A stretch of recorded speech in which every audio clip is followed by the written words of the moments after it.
ಪಾಪ ಅವ್ರ ಹಬ್ಬ ಆಟ ಹೇಳಕತ್ತಾನೆ ಯಾವ ಬಿ ಜೆ ಪಿ ಆಫೀಸಿಗೆ ಬೇಕಾ ನಾನು ಏನಾರು ನನ್ನ ಮಗನ ಅಧ್ಯಕ್ಷ ತೆಗೆದುಬಿಟ್ರೆ ನಾನು ಸಾಯ್ತೀನಿ, ನಾನು ಜೀವಂತ ಇರೋದಿಲ್ಲ. ಈಗ ಹೊಸ ನಾಟಕ ಕಂಪನಿ ಸಲ ಇವ್ರು ಸಾಯಿದ್ರ ಸಲ ಬಿ ಜೆ ಪಿ ಸಾಯಿ ಹೊಡಿಬಾರ್ದು. ಇವ್ರು ಏನಾರು ಕುಟುಂಬದ ಏನು ಕಟ್ಟಬೇಕು ನಮ್ಗೆ ಅಂದ್ರೆ ಕರ್ನಾಟಕದಲ್ಲಿ ಅರಾಜಕತೆ ಶುರು ಮಾಡಿದ್ದಾರೆ. ಇವತ್ತು ಸರ್ಕಾರ ಸರಿ ನಡೀತಾ ಇಲ್ಲ, ವಿರೋಧ ಪಕ್ಷ ತನ್ನ ಜವಾಬ್ದಾರಿ ಕೆಲಸ ಮಾಡ್ತಾ ಇಲ್ಲ. ಸರಿಯಾಗಿ ಇಷ್ಟೆಲ್ಲ ಪ್ರೂಫ್ ಸಿಗ್ಲಾಕತ್ತಾವ ರೀ, ಇಷ್ಟೆಲ್ಲ ಅನಾಹುತ ಕರ್ನಾಟಕದವರು ವಿರೋಧ ಪಕ್ಷ ಏನು ಮಾಡಾಕತ್ತದ.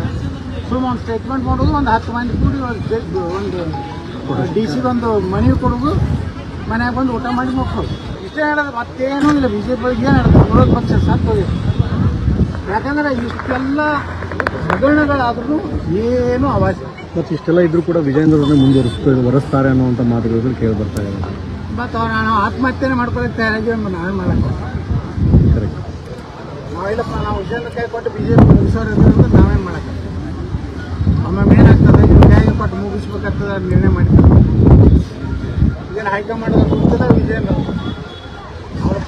ಯಾವ ಸಭೆಗೆ ಎಷ್ಟು ಜನ ಸೇರ್ಲಕತ್ತಾರ, ಹೋರಾಟ ಹೆಂಗೆ ಮಾಡಕ್ಕೆ. ಮನೆ 300 ಜನ ಇಲ್ಲ ಬೆಂಗಳೂರಿನಲ್ಲಿ, ಅದು 3-4 ದಿವಸ ಆದ್ಮ್ಯಾಗ ಯಾವುದೋ ನಮ್ಮ ಕ್ರಿಕೆಟದ ಆಯ್ತಲ್ಲ ಅದೆಲ್ಲ ಆರಿ ಪಾಪ ಅವ್ರ ಕಣ್ಣೀರು ಸಹಿತ ಬತ್ತಿ ಹೋಗುವಾರ 11 ಮಂದಿ ಕುಟುಂಬದವ್ರದ್ದು. ಅವಾಗ ಇವರು ಹೋರಾಟ ಮಾಡ್ತಾರೆ.